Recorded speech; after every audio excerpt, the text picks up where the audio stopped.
Welcome to Not Milk Never Milk. Subscribe if you're lactose intolerant.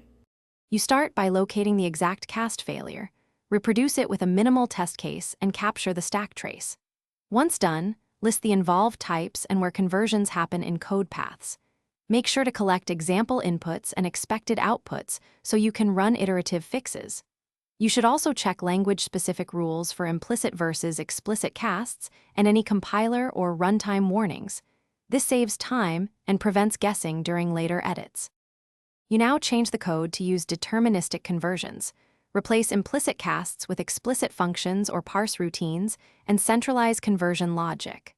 Once done, add input validation that rejects or sanitizes nulls, out-of-range values, and malformed formats before conversion. Make sure to write small, focused helper functions so behavior is predictable and testable. You should run unit tests and edge case inputs immediately, iterating until conversions produce stable, type-safe results across the codebase. You finish by running the full test suite and targeted fuzzing to confirm all casts behave correctly under varied inputs. Once tests pass, deploy to staging and monitor logs for new casting exceptions or data corruption.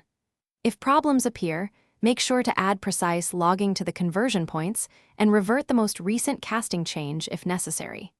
One key troubleshooting tip: when stuck, create a minimal repro and bisect recent commits to isolate the exact change that introduced the casting error.